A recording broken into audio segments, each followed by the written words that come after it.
Kerajaan Demak. Catatan sejarah yang dibuat oleh orang-orang Eropa menjelaskan Demak atau Dauma merupakan kota dengan tembok yang sangat kuat. Ini sekali lagi mengingatkan dengan kondisi di Prawoto saat ini. Di Prawoto hingga saat ini masih bisa dijumpai bongkahan batu bata merah yang berukuran besar bila dibandingkan dengan ukuran rata-rata batu bata merah saat ini yang berserakan di mana-mana. Terdapat cerita lokal yang masyhur di tengah masyarakat Prawoto bahwa dulu di tempat itu pernah dibangun sebuah keraton atau istana. Namun belakangan diketahui bangunannya sudah mulai hancur. Kondisi mulai hancurnya bangunan istana di Prawoto mulai terjadi sekitar 100 tahun menjelang kemerdekaan Negara Kesatuan Republik Indonesia.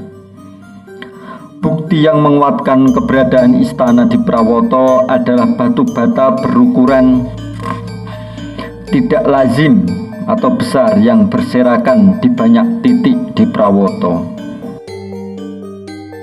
Cerita ini juga dikuatkan dengan penjelasan dari para ahli sejarah dan kesaksian orang-orang Eropa yang mengakui melihat sendiri keberadaan pusat pemerintahan di Prawoto beserta berbagai sarana bangunan sebuah kerajaan seperti benteng dan istana megah.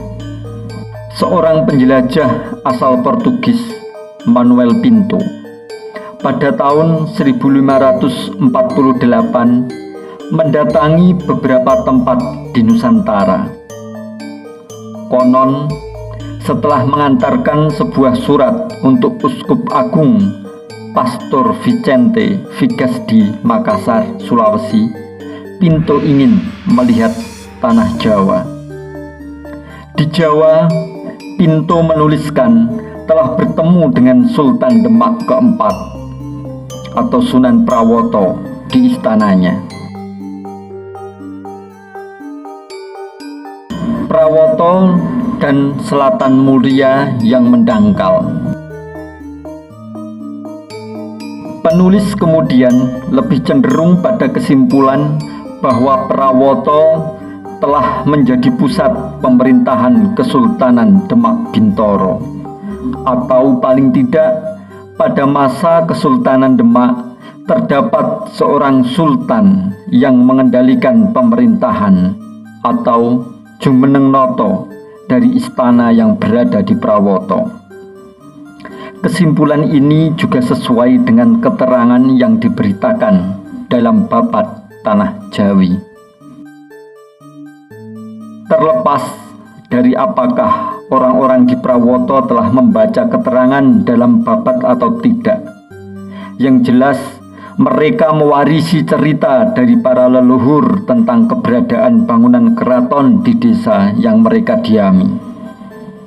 Iya, cerita mengenai keraton memang akrab di telinga masyarakat Prawoto secara umum. Pada lembaran sejarah tertentu, diduga ada semacam usaha penghancuran secara sistematis terhadap lokasi tempat itu.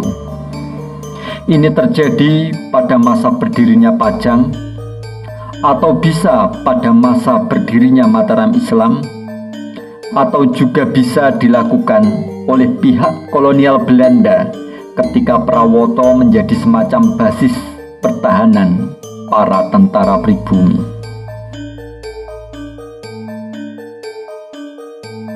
Cerita lokal yang dimiliki oleh sekelompok masyarakat sebagaimana terjadi di Prawoto sudah semestinya bisa menjadi petunjuk awal bagi para pemerhati dan peneliti sejarah untuk menentukan titik lokasi kerajaan Demak Bintoro. Di sisi lain, di mana titik lokasi bekas bangunan keraton kerajaan Demak masih menjadi tanda tanya, atau perdebatan dan pencarian bagi sebagian ahli sejarah. Sebagian dari mereka menduga bahwa letak lokasi Keraton Demak paling mungkin ada di kawasan selatan alun-alun kota Demak yang sekarang menghadap ke utara.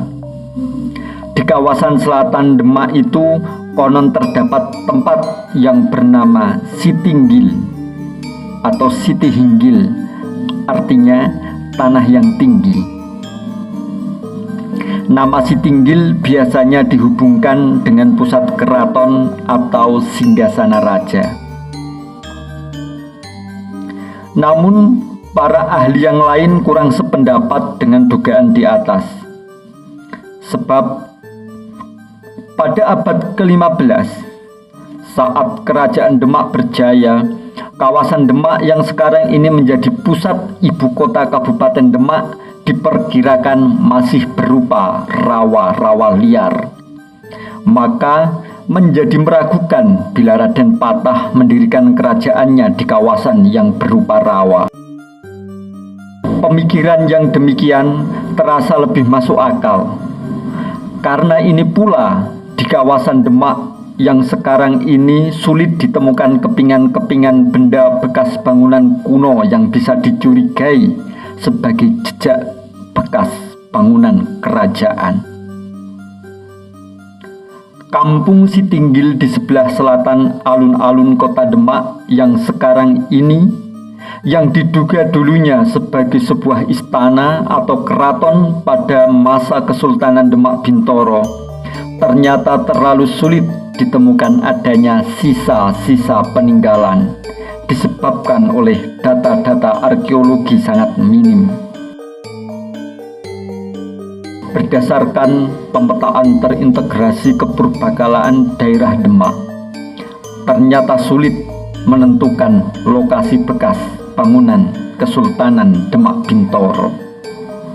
Dengan demikian menjadi jelas di Kampung Sitinggil yang lokasinya di sebelah selatan alun-alun kota Kabupaten Demak minim bagi bukti keberadaan bekas pusat kerajaan. Artinya, hingga saat ini belum bisa dipastikan di mana keberadaan lokasi bekas berdirinya bangunan yang bisa diduga sebagai pusat pemerintahan keraton Istana Kesultanan Demak Bintoro. Celah ini menjadi penting untuk diangkat atau untuk didiskusikan, dan selanjutnya menawarkan temuan data atau wilayah lain yang lebih memiliki syarat bagi kemungkinan dugaan sebagai pusat pemerintahan Kesultanan Demak Bintoro. Selanjutnya, bukankah lebih masuk akal bila Prawoto dimungkinkan sebagai pusat pemerintahan Kesultanan Demak? Di sini ada beberapa penjelasan yang bisa mendukung kesimpulan di atas.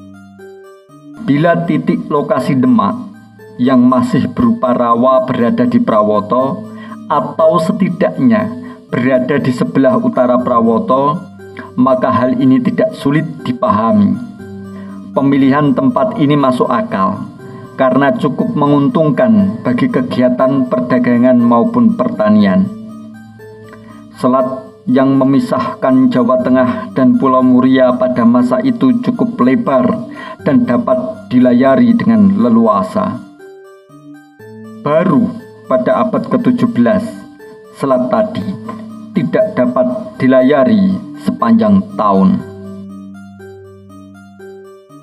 Pada abad ke-17, khususnya pada musim penghujan, perahu-perahu kecil dapat berlayar dari Jepara menuju Pati yang terletak di tepi Sungai Juwono. Pada tahun 1657, Tumenggung Pati mengumumkan bahwa ia bermaksud memerintahkan menggali terusan yang menghubungkan Demak dengan Pati, sehingga dengan demikian Juwono dapat dijadikan pusat perniagaan. Pada abad ke-16, Demak diduga menjadi pusat penyimpangan beras bagi pertanian dari daerah-daerah sepanjang Selat Muria. Adapun Juwono pada sekitar tahun 1500 pernah pula berfungsi seperti Demak. Sehubungan itu, menurut laporan seorang antropolog asal Portugis yang berkeliling di Indonesia saat itu, Tom Peirce, pada tahun 1513 Juwono dihancurkan oleh seorang panglima perang Mojopahit. Demak kemudian menjadi satu-satunya wilayah yang berperan untuk menampung hasil pertanian itu. Jalur perhubungan Demak dengan daerah pedalaman di Jawa Tengah adalah melalui Kali Serang yang muaranya terletak di antara Demak dan Jepara. Sampai menjelang akhir abad ke-18, Kali Serang dapat dilayari dengan kapal-kapal sampai pedalaman. Mata air Kali Serang terletak di Gunung Merbabu dan di Pegunungan Kendeng Tengah. Di sebelah selatan pegunungan tersebut terdapat bentangan alam atau wilayah pengging, persisnya di antara Boyolali dan Pajang atau Kartosuro. Ketika pada abad ke-17 sedimen di Selat Muria sudah semakin banyak dan akhirnya mendangkalkan selat itu sehingga tidak dapat lagi dilalui sebagai jalur perhubungan air, Pelabuhan Demak mati. Peranan Pelabuhan Demak diambil alih oleh Jepara yang letaknya di sisi barat Pulau Muria. Pelabuhannya cukup baik dan aman dari gelombang besar karena terlindungi oleh 3 pulau yang terletak di depan pelabuhan. Kapal-kapal dagang yang berlayar dari Maluku ke Malaka atau sebaliknya selalu berlabuh di Jepara. Dari paragraf-paragraf di atas bisa diambil pemahaman bahwa titik jejak keberadaan Kerajaan Demak masih menjadi perdebatan para ahli. Dalam kondisi ini, Prawoto sangat dimungkinkan menjadi pusat bagi pemerintahan Kerajaan Demak Bintoro, atau setidaknya di Prawoto terdapat salah satu istana raja-raja. Namun satu hal yang sudah jelas, Babat Tanah Jawi mengabarkan bahwa Sultan Demak pada masanya telah ngedaton di Prawoto.